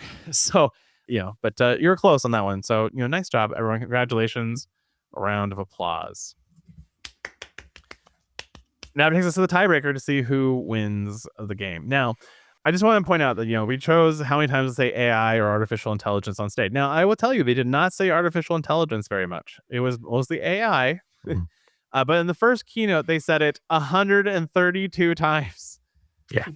Yeah. Double what they said in last year's. As I went back and looked, I was like, this is crazy. Because I won this last year too with 90 or something, which was, still crazy high. And so 132 times in the first keynote, and the second keynote 55 times. And so because of that, I went high, which I wasn't going to go high. I was going to go between Matt and Ryan. I stole the win from Matt with 115, which is Price is Right rules. I did not go over. And so therefore I won this one by 7. I was within 17, pretty close. Yeah. I remember I was listening to the keynote and I wasn't exactly counting, but it was just AI. Like I knew in my head that if it came down to a tiebreaker, I didn't win. And I really did think of how much they said it the year before that maybe there'd be some sort of, I mean, at least Amazon took some of the feedback from last year and they added non-AI announcements to their keynote. Google needs to take a similar playbook. Yeah. I don't remember anything. Even the number of announcements you said, I'm sort of surprised to hear that number because it didn't feel that listening to. Well, it definitely wasn't on stage. I mean, the reality is they announced a ton of stuff in sessions and all over the conference. But from a pure for the main crux of the conference, unless you cared about agentic, you cared nothing about the keynotes. No, exactly. Yeah. Which is kind of a shame because I feel like it really diminishes the power of cloud. And they announced a lot of other cool stuff, and we'll talk about some of them here in a little bit. But, in general, it's just you got to mix it up. I just, AI is cool. I get that you have a huge need to please your investors. I know everyone's excited about agentic. I get all that. Just don't make it everything. Everything. I'm exhausted. Yeah. I mean, to the point where I'm not even considering going to next year. I'm just if it's just going to be an agentic or AI disaster like this, I don't know that I want to. And it just the energy was so off this year. I felt because the reality is a lot of people are worried about agentic killing their job. So we're literally at the conference to learn how agentic is going to destroy your job, which is kind of the depressive loop cycle that you're at. We should be having a good time at this conference, celebrating what we do and learning a bunch of new cool stuff. And it's no, I'm learning about how my job's going to be destroyed. Cool. Thanks. Yeah, I think that's part. I've been really thinking about this since the end of the conference, is trying to figure out a lot of the agentic stuff that they talked about. I have a hard time applying directly, and so it does kind of feel that way. It is all of the things that you can do with agentic workflows now are generally replacing the people in the middle. It's not about new capabilities. It's just about doing the same things faster. And it left me sort of uninspired, which usually for these cloud conferences, I come out and I want to do all the things and play with all the new toys. And I can't wait to introduce them to the rest of the business and try to, get the budget and time to roll them out. But this one, I really didn't. Yeah. It was kind of a shame. All right, so then we had to deal with the 260 announcements and how do we even tackle them? And so with Claude, we assessed and we tried to rank them by buzz, which we analyzed Twitter and we saw what people were talking about and tweeting about. We looked at strategic significance to AI and all those things, and then of course the impact to you, the practitioner. And so we put them into an S tier, into a tier ranking, basically S, A, B, and C. We didn't have any Ds or Fs, which is not normal for a ranking, but it's kind of hard to do on new tools. I don't even know what they are yet. To say they're F tier. We should probably maybe do a bonus episode when we do bonus shows on just ranking our favorite services or something. Yeah, that'd be kind of fun. It would might take us hours, but it'd be exciting. So we'll jump into this. So tier S, first up is the story of the keynote. We just talked about it, agentic. And the most agentic part of the whole thing is that they're repositioning Vertex AI as Gemini Enterprise Agent Platform. So basically they're killing the Vertex branding in favor of Gemini Enterprise, and then basically something after that. So there's 16 named sub-features in this. Build, which includes your ADK, Agent Studio, and Agent Designer. You got Run for Agent Runtime, Agent Sandbox, Memory Bank, Sessions, and long-running agents. And the memory feature they built out is pretty impressive. It's in the developer keynote. They have a pretty good demo of it. Govern and optimize for agent identity, which is a cryptographic ID per agent registry, agent gateway, anomaly detection, security dashboard, simulation, evaluation, and optimization, all inside of that. So basically, their basic strategic frame was agent is now the unit of work, not the model call itself. And it'll be interesting to see how this continues to drive over the next year as this continues to evolve. Yeah. No, I was excited by especially the identity stuff because I'm a security nerd. It was very cool. The next one, customer scale. There's lots of mentions, and this is one of the things that the 260 is a bit of a cheat. If you look at the blog post, there's a lot of customer successes, which is great, and I love good customers. But the most important thing in this is that there's actually a lot of customers doing a lot of things with Gemini Enterprise, the agentic platforming. So Mars was highlighted, Merck was highlighted, GE had 800 plus agents across manufacturing, logistics, and supply chains. Just some really good case studies. So if you're looking for how do I use this thing, there's probably a case study for your industry, which I think is always helpful to know, like, what are other people doing? They did in the keynote have Home Depot's Magic Apron, basically talking about how they use it at Home Depot. It's kind of an interesting idea. Again, Virgin Voyages was the other one with Rovi, where they kind of cover a bunch of the things they're doing with these type of capabilities. And so if you're looking for real life examples of how to use agents in your day-to-day, there's a case study for you. I guarantee it. They never get specific enough for me on these case studies. I want no, more. but a lot of times you just need ideation, right? Yeah, it's like, I get it. I get enough of that gist of it, like, oh, this is cool. I can see how I could apply that to my thing. That's basically what you're trying to do. That's kind of the way I use them. It's like, okay, oh, there's this thing over here. Oh, I could do this and tweak it in these 16 ways, and then it's useful for my business. TPU, 8T, and 8i, definitely an S tier item. 3x compute versus Ironwood on the training side, and the inference being purpose built 80% better per dollar, optimized for MOE and agentic workloads. The Torch TPU, native PyTorch, full eager mode kills the JAX only friction they were having before. And they're the only hyperscaler shipping dedicated inference silicon in this generation, which is a bit of a stretch because there is the Inferentia chips over at Amazon. But since they didn't get updated, they have a chance to say, these are the most current generation. So well done, marketing at Google, for calling that out. Those are the S tier items from the announcement. Going to tier A, Wiz, of course, the acquisition formally closed right before the conference. The Wiz AI app, which is code to cloud to runtime AI application protection platform. Wiz now supports AWS Agent Core, Azure Copilot Studio, Salesforce Agentforce, and Databricks. And I assume we'll also have Snowflake coming as well. So if you're looking for agent control, Wiz has a bunch of stuff for you there. Other Wiz news across the conference: inline AI security hooks and IDEs. Wiz skills are to validate attack surface findings exposed to coding agents for auto remediation. An AI bill of materials for auto inventory of every AI framework, model, IDE extension used across your environment to kill all the shadow AI. And Lovable vibe coding integration for security scanning inside of Lovable. I mean, this is going to be super interesting how it pays off over the next year or 2 or 3 or 5 or decade. But lots of cool opportunities in Wiz. And my interest in Wiz suddenly increased a lot after the conference. Mine too. Mm-hmm. Yeah, specifically the agents and all these ecosystems, right? That's a big problem.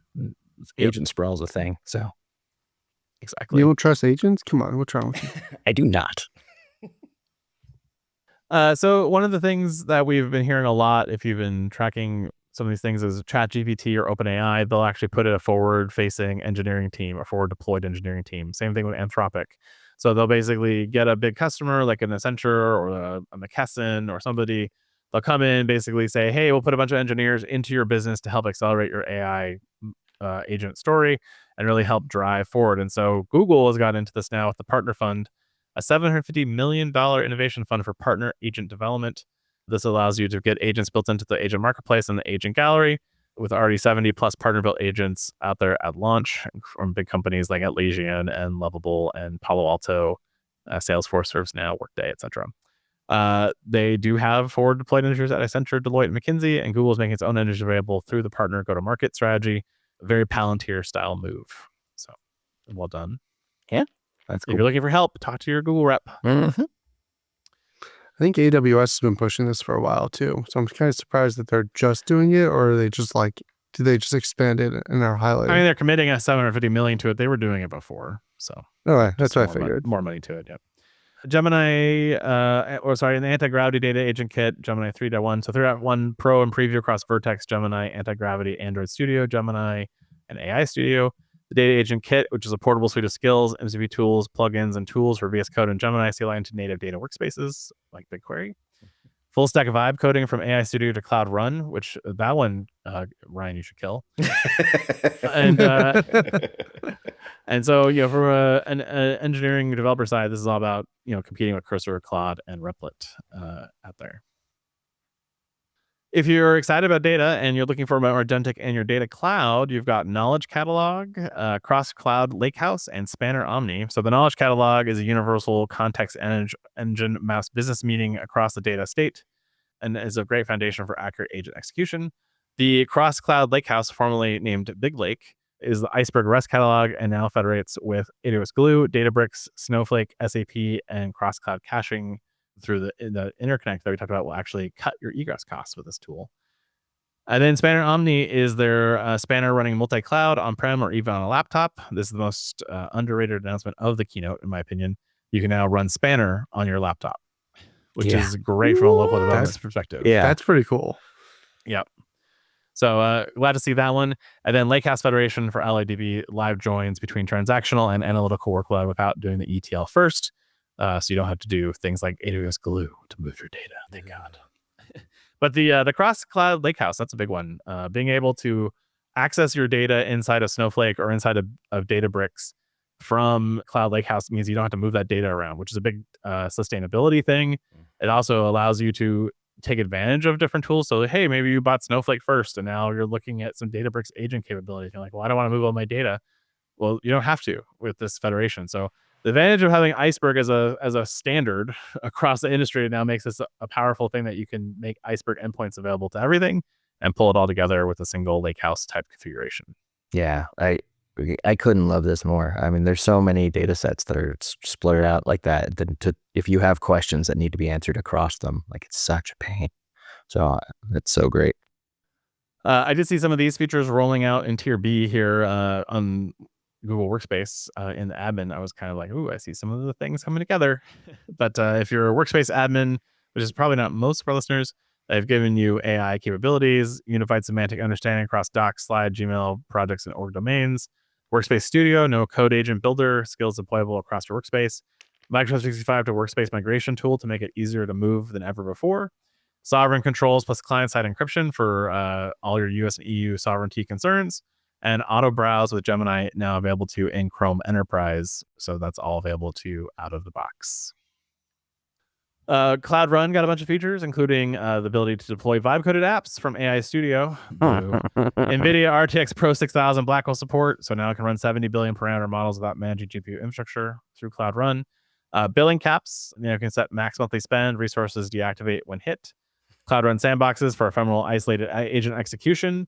SSH into running containers now in preview, and hot take Cloud Run is going to be the default agent runtime behind after GKE, in my opinion. Yeah, I saw many labs on how to run multi-agentic workflows on Cloud Run, and it definitely looked very alluring. I'm going to play with it. I've been using Cloud Run a lot, so I'm excited by this. We make jokes about the full stack vibe coding, but if this is running in my cloud ecosystem and where I have visibility in that, it's a lot better than whatever's running in Replit or Lovable, which I have no visibility or any insight into what it's doing. So, agreed. Mm-hmm. And then finally, BigQuery AI was our last in this tier. AI parse document, single SQL function for OCR plus layout plus chunking via Gemini layout parser. Tabular FM, BigQuery Graph support, reverse ETL, connected sheets with Times FM, BigQuery hybrid searching, and 35% year-over-year performance improvement with lower processing cost. So that's not bad. Lots of work for data teams to get into, though. And then our Tier C lightning round. The Virgo network, if you're doing any type of training of any kind, this is amazing for you. It's a custom interconnect with 134,000 TPUs, can be bridged together into a single fabric across 1 million plus across sites. A5X with NVIDIA Vera Rubin NVL72 with up to 960,000 GPUs cross site. And they can scale further than anybody else, they said, which is impressive. 130,000 TPUs is a lot for me to just ask, AI what color I should paint my living room. Yeah, it's a lot. a lot of water to destroy.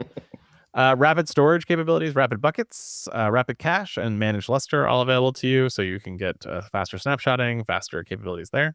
The rapid buckets is kind of cool. It is especially cool. with these data sets, 15 terabytes per second bandwidth is one, just an impressive number to say. Right? That's what I thought. But forget that, because as I was looking at the notes, I swore it was a typo. Mhm. At 15 gigabytes a second, I was like, okay, that's cool, but Yeah. 15 terabytes, Yeah.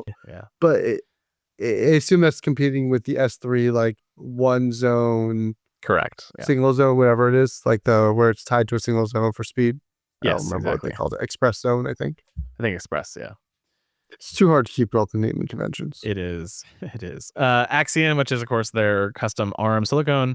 The N4A is now generally available, which gives you 2x price performance versus the x86 hardware, and 30% better performance for GKE Agent Sandbox versus other hyperscalers. There's a new C4A metal instance available to you in preview. So if you wanted Axion, but you need the bare metal for some reason, you have that. And now you can get computational computing on the G4, the C4 for all your computational AI workloads for the spooks if you need it. Recaptcha, which is probably being killed by AI every moment of the day now because of all the image recognition stuff. I can't imagine that's lasting. Has been rebranded into the new fraud defense package, which is now a platform that distinguishes bots, humans, and agents. As agents, their capabilities coming in for the digital commerce journey, for account to payment to checkout. And this is the closest of anything that got to our AP2 idea, but no mention of AP2 anywhere at the conference. So, bummer. Post-quantum crypto had a little bit of appearance with KMS quantum safe key imports capability, PQC, and cross-cloud networking, which is great. And then GKE got several quality of life improvements too, including a 4x faster node startup, 80% faster pod startup, and a 5x faster model loading. The GKE hypercluster is now available with a single control plane, millions of accelerators, and multiple region in private general availability. Predictive latency boost in GKE inference gateway, up to 7% lower time to first token. A KV cache tiering across RAM and local SSD cloud storage for Lustre, and RL scheduler, RL sandbox, and RL observability for reinforcement learning workloads on top of GKE. So nice. So in general, I think the big thing, agent platform is the new operating system. Vertex, now Gemini Enterprise Agent Platform, isn't cosmetic. Wiz is now going to be a huge part of their push with Mandiant into the security of your entire organization, and they're showing it already with already heavy integration into agents. It is pretty impressive, and it's not all vaporware. Lots of good customers out there. Yeah. Things that were kind of missing. I didn't see anything for robots. There was a Gemini robotics area on the conference floor, which was interesting. I didn't really see a Nano Banana update. It was mentioned on stage, but no update to it. No answer to Glasswing or Mythos. No Turbo Quant and Vertex yet, so maybe those will come later this year or next. And out there. And then these are a couple things here below the cut we didn't think were worth even putting on the chart. So there you go. That was Cloud and I's work on trying to make sense of this massive amount of announcements. It was, yeah. It is not easy. Bravo, Justin, for going through all that. Bravo. Yeah, it was a lot. We have all of the deep dive articles on all of these in our show notes. So if you're curious to read more about any of these capabilities, you can find all of the articles from the conference. There are a couple that I'd like to jump into that didn't make the cut up there, but are cool. Google has announced an official agent skill repository. This basically is launching with 13 skills covering products like BigQuery, Cloud Run, GKE, Firebase, and Gemini API. So this teaches your agent how not to be stupid with Google services, which I really appreciate. So the fact that this is now available to you as officially sanctioned, with lots more coming later this year, I think that's a really great enhancement and something that you should be plugging into all of your agents if you're doing something with Google Cloud for sure. Gemini Cloud Assistant, which last year we kind of panned a little bit, it's kind of your SRE agent, if you will, is moving from a reactive system to a proactive operational platform using agentic architecture to handle tasks like infrastructure troubleshooting, cost anomaly detection, and application design without waiting for prompts. The redesigned Application Design Center lets teams describe infrastructure goals in plain language and get back visual architectures with deployable Terraform templates integrated with Security Command Center to enforce organizational policies from the start. A 24/7 FinOps agent monitoring for cost anomalies and correlates spending spikes with specific triggers like auto-scaling events. MCP server support extends Gemini Cloud Assist beyond the Google Cloud Console into IDEs, CLIs, and third-party tools like ServiceNow and Slack. And Petco was their case study on this one, reported a 60% reduction in Google Cloud-related questions to their cloud team after adopting Gemini Cloud Assist. Would have loved to have had this at a prior life where we had a lot of Amazon accounts. Oh, yeah. I missed that this tied into the Security Center Enterprise, so I'll have to play around with that. Yeah, well, the fact that you can have it, designed through the application design center, describe what you want, and then have it basically give you a diagram and how it needs to tie into the command center. It's a pretty nice. It's pretty enhancement. sweet. Yeah. Yeah. They are going to replace my job. Sweet. I will be as grumpy as you, though. That's the question. Yeah. Will it be? Will it be as entertaining? No, No, not at all. no, will not. All right, that's a Google Next. That was a lot. We got there. Yeah. No, that was crazy. I know I was definitely exhausted by the end of the week, as I usually am. Staying an extra day. I mean, that was might be the a staying up too choice. late every night problem. I was more going to than say, is anything. that Definitely the is, announcement yeah. or is that the extracurricular activities? Well, it's the running around. You're doing miles of walking all day, and then yes, you're going out and you're meeting with people. I mean, I average like 15,000 steps every day. So just Yeah. running around, Yeah. all the different places. It is a tire. It's dry. I think it was like the driest trip to Vegas I've ever had. It was like, I just was dying. My sinuses were killing me all week. So yeah, I was glad to go home, to be honest. Yeah. Hit the moisture of the bay, or you have to play like, I can breathe again. So it's nice. I do think the sessions were well organized. I didn't, like things I wanted to go to, I had time in between. They weren't spread out everywhere in different wings of the conference center, with the one exception of some of the EBCs being in 2 locations. Oh yeah. You had to find the secret compute one that's in the corner of the show floor. Oh, great. Thank you for that. I mean, the one thing I continue to feel like they've outgrown Mandalay. I felt that last year. It felt that way again this year. They did a lot of things to try to help crowd control and to try to make it easier, but like they had how many breakout overflow rooms for the arena? I mean, like I think I counted at least 6. Plus the FinOps X had their own viewing party they were doing in the restaurant they ran out there at the event. I didn't know that. That's fine. So I think it's just they are going to be there again next year. They've already announced dates and everything, and they'll be back. But I can't see them continuing to do Mandalay for more than a year or 2 more. I mean, especially if they're as successful as they want to be with Wiz and Agentic. I think there's going to be a lot more interest in this conference going forward. So, I mean, it's definitely full, but I don't know if it's big enough to take over 2 yet. I mean, I don't think it's a takeover 2, but I like move it to the actual convention center or to the Sands Convention Center. Like those are much bigger facilities than Mandalay is. I mean, Mandalay is a great facility, but it's not the size of Venetian or the actual convention center in Vegas. So The problem is once you have more than one spot, moving, like I remember the first year Amazon, they still were at Sands and they had like this one thing at the other one. You don't make it over there in time. There's no time between stuff. So it's like you don't want to outgrow it because as soon as you do, it's too big. I like what Amazon started doing, which is splitting up the conferences a little bit into like the security conference. But then they stopped doing ones. that. They're not doing a reinforce anymore. They stopped. So like right. But I like that idea because then you can leave this for general and maybe shrink it down. But I think no one went to the other conferences. So what's the problem? Yeah. I think they should do that at reInvent. They should have like all the different hotels and stuff they spread out to. They should, and they try to do it a little bit. Like they try to keep all the security breakouts in one section, all the compute. Yeah. But I think they should like double down on that model and figure out how to like have, overflow rooms per center for all the main keynotes and really have them be a little bit more self-contained would be kind of neat. My thing about reInvent was the Sands, if you go out the back door, is right next to the Link, which has a monorail station. And the monorail goes right to the big convention center. And so when they decided they were outgrown, Sands, why they didn't just go to the convention center and get both, like very similar to our Comdex would do, and then just have, free tickets on the monorail to take you over there. Instead, they said, "Oh, we're going to do MGM and we're going to do Aria and we're going to do the former Mirage and we're going to have all these things and all these buses." And that was a nightmare. That was terrible. Yeah. So like if you could figure out how to simplify between 2 locations, I think 2 locations is workable. 7 locations that year. That was the year I swore off reInvent. Yeah, that was my last 2. Was it the first year they went to like more than 2? It was the second. The first year we kind of gave them the benefit of the doubt that they'll figure this out. And then the second first year was worse. terrible. Yeah. I just remember I went to go do something and I saw the line and it must have been like 2,000 or 3,000 people deep to go from one place to the other. I was like, I'm just walking. Like I'll make it there faster. Got it. And you did? Probably. May stop for a beer on the way, so probably not, but it's fine. Well, there's all kinds of frozen drink machines. We joked with Ryan about that he should have one. All right. Well, people are getting tired of us talking. Seriously, So it's a long show. let's get through Azure here to wrap this up for the week. Azure has announced optimized object storage costs automatically with Smart Tier.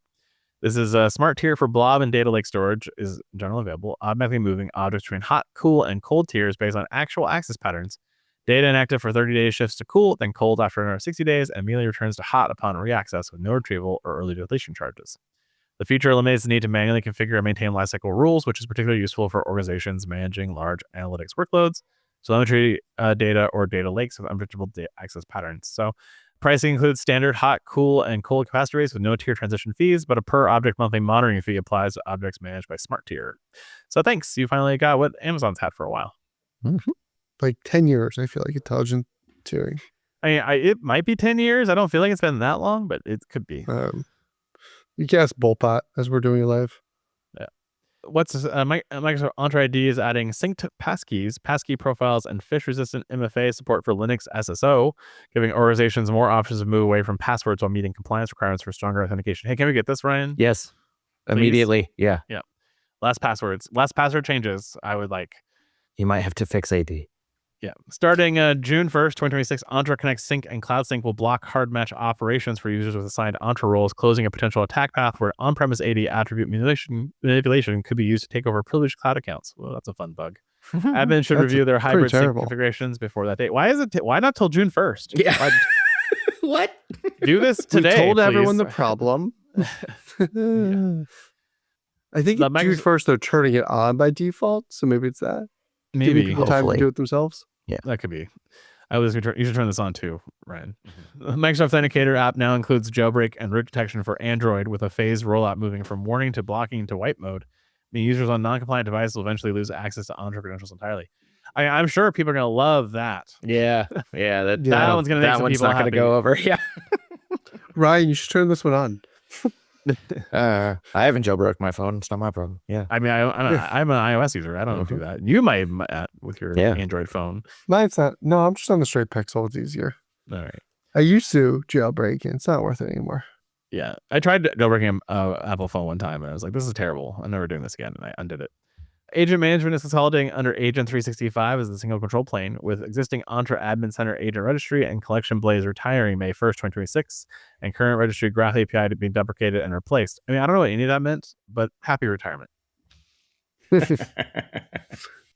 And then finally, Entra ID governance adds support several notable features this quarter, including SCIM 2.0 API support, delegated workflow management and lifecycle workflows, and a new billing meter for guest users, which organizations rely on governance features for external entities should review for potential cost impact. Does SCIM 2.0 include ability to sync now?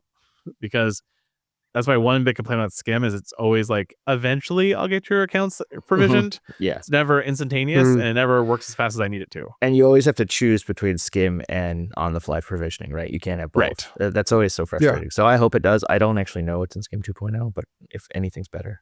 But I am really excited about, even if it's not, the increased workflow management of that means you can do it. Agreed.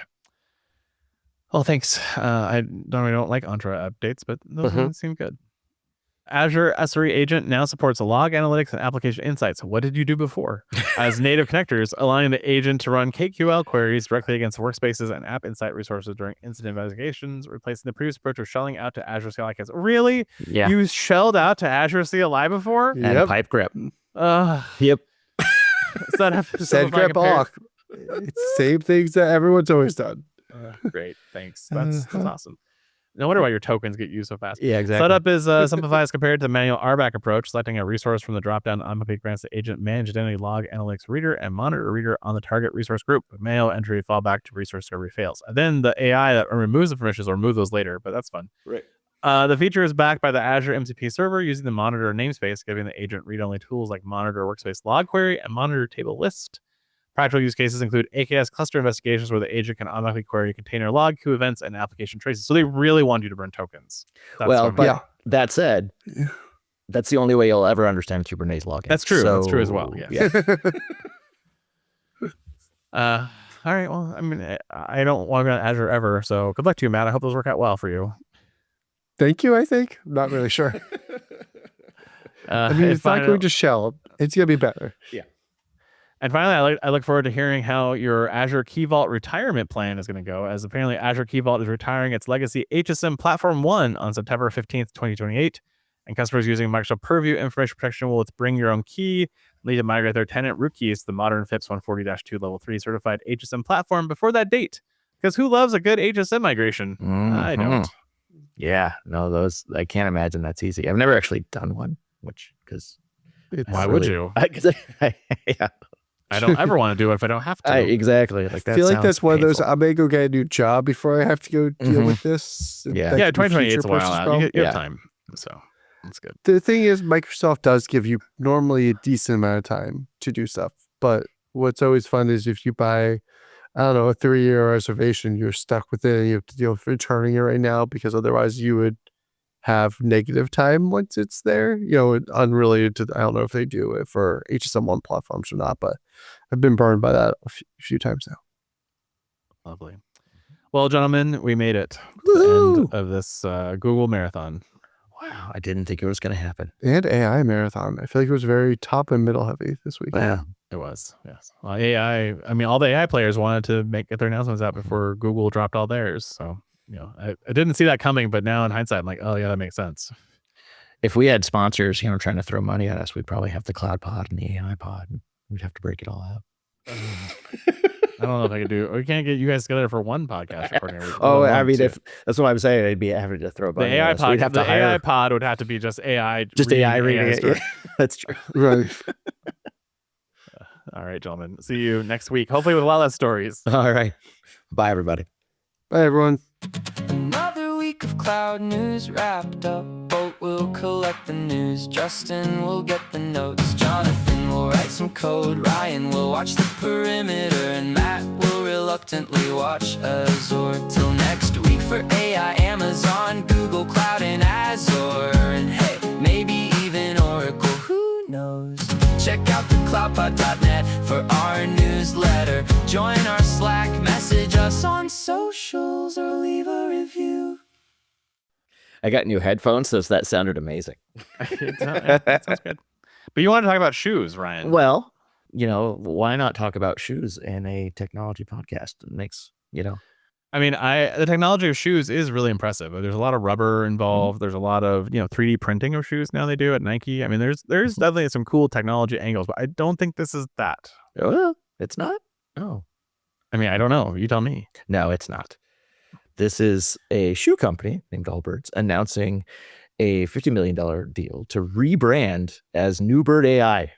So shifting from making shoes to GPU compute infrastructure on-demand cloud service built to host your AI workloads. Which, okay, sure, that's a turnaround. I mean, like, did they just have a lot of warehouse space? They just don't know what to do with it. They're like, well, if we turn this into a data center, we can, do a lot better for ourselves. I mean, it's a crazy pivot. I mean, they sold off the shoe part of the business for pennies, like nothing. Like, they didn't try to get any money back on that. Like, I don't know if it was like going downhill for years and this is how they tried to pivot something. I mean, that's my understanding, is that Allbirds as a brand had kind of fallen out of favor and they hadn't innovated any new shoes. And so while there's a very loyal tech bro following of Allbirds in the Bay, it wasn't really sustainable as a growth business anymore. So they were going to be in a situation where they would be optimizing margins, which is never a fun business to be in. And so pivot to AI, I guess that's the way to that's what it's the new hotness, right? So it's crazy. Yeah. The thing that really annoyed me is that on this announcement their stocks surged 580%, which I would be mad if I invested in a shoe company and they pivoted to some random other business, but apparently that's not the You would actually be very happy, I feel like. well, Just saying. that's true. Yeah, I'd be angry, but I'd have money, which softens the blow a bit. 250 to just shy of 17. I mean, it's now sitting, that was unsustainable, but it's now sitting at like $7, 6 and change, high 6 and change. So it's definitely staying higher than they were at with just saying, we're doing AI, we're doing GPUs, and I don't understand. I mean, his company has never done well. It's kind of like IPO was November 1st, 2021 at $520 a share, which is crazy to me for a shoe company. Right. And basically it's never reattained the heights of its IPO.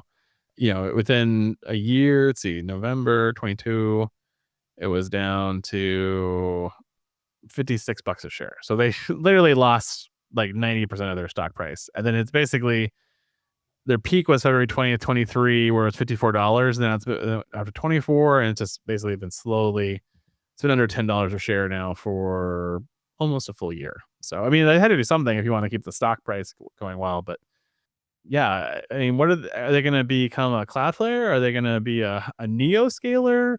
Like, what if they're going to buy all these GPUs from NVIDIA? And then they're going to put them somewhere, and then they're going to do what with them? That's what I don't understand. And with Sell GPU 'em. scarcity, like they're going to be a small fish in this larger pond of competition. So anything new, it's going to be delayed. Like what business like acumen did they have that they could capitalize to offer something new in this market? Like I really don't understand. There's something else going on, whether it's like a backroom deal or something like that. Oh, I think the CEO had a nervous breakdown and was just like, AI. And then, Yeah. I told you needed to use AI, so I'm going to buy AI for you. We're going to sell the shoes and we're just going to do AI. But yeah, basically they're saying they're going to lease AI GPU capacity to customers who need dedicated AI access. So, I mean, like, this is a complete business change of the model. I mean, I'm glad the stock came back down. It's like that original pop was so ridiculous. And I would be shocked to see that this doesn't return to $2 or $3 a share unless they can really show momentum in the space. But like, when are they going to get their GPUs? When are they going to get all these things? Because, they're on the clock now. They got to prove that they can do something. yeah. I mean, I don't suspect we'll see this company around long term. I just don't think they're going to be competitive in the space. They're not offering anything new to me. Like they're not. There's no narrative on why the shoe company is going to be good at this. So I'm out. So there's an article that, not the one I think we referenced in here, but I just found it again. It's like a lot of companies today that didn't start anywhere near what they do nowadays. So like Nokia was the Finnish telco company, started as a paper pulp factory. And Nintendo was originally playing cards. And Samsung was exporting dried fish and produce. I mean, in theory, Nintendo's still playing cards. Have you seen Yu-Gi-Oh! And Pokemon? Yeah, and I know. But I've never seen someone pivot like completely. Like Amazon was a bookseller company, right? But they didn't give up the commercial business. Yeah, I mean, like even in the like this they pivots, just dumped. Back in like the 20s and 1910s, like there was pivots there, but again, like they were typically somewhat tangential. Like, oh well, I thought I was going to build cabinets, and then I realized that the real money was in countertops, so I moved in countertops. Like, or like 3M, I invented a bunch of chemicals, and so then I realized I stumbled across Post-it notes, and I made $1 billion on Post-it notes, so I became a paper company. Like they're very clear transition points. Like if Allbirds became a 3D printing shoe company who sold designs for 3D printing shoes, I can say that makes sense. It's related to what you did before, but it's different, and maybe it's making more money than the original business. I can see that, but this is like oranges and apples. Mm-hmm. Well, you're in the fruit family. And like what? I mean, unless I'm desperate for GPU capacity and I can't get it from any other place in the entire world, why would I go to Allbirds? Yeah. What's the play for me? What's the value prop of like, why am I going to? Are you telling it to me for pennies on the dollar? Because that's not going to be good for your business either. Right. It's so strange. Well, you'll get the people using the product at least. Won't be cost effective for you, but will you? People would use it. Yeah. Not for long. Not for long.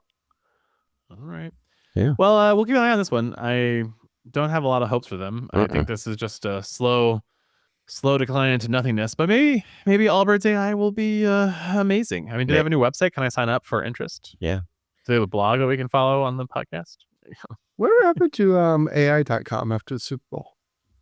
I have no idea what happened. to AI. Good call. Yeah. Yeah. We need maybe I'll look at adding a feature to Bowl of like these random things that like, kind of reminder like 1 year from now to do something like this. Like, where is AI.com? Where is allbirds.com?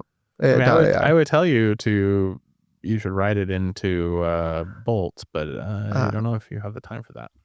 No, I'm working on that. It will be a future project. I'll put it on my to-do list. There you go. So it looks like it's still the same thing it was on the Super Bowl. It's still just a landing page. where you can sign up for a handle. My handle is still reserved because I was trying to sign up for it again and it said nope, it's still it's already used up. But yeah, So they didn't drop their database. Got it. I mean, it's still it looks like X is still involved somehow, or I don't know. Terms and conditions, like there's AI.com assistant. I mean, yeah, like when are they going to launch something? Do something with it. Yeah. Next Super Bowl, they just spent another $10 billion. To get more Just a people to new sign one. up. Yeah. Yeah. It's just a laundry, a money laundering scheme. Yeah, I'm going to post some on Twitter to see people anyway. AI.com. Where'd you go? Well, this is fascinating for our viewers. I know, it's great. Sorry. Yeah. We'll edit. See you at the show. We'll edit all this out, right? Yeah, that's why it's the after show. It's great times. Yeah. Well, I think on that note, we'll let Allbirds become an AI company. Yeah. See how that goes for them. And in the meantime, we'll keep following the cloud. So, gentlemen, I'll see you next week. Yeah. Till next week. Bye now. Bye.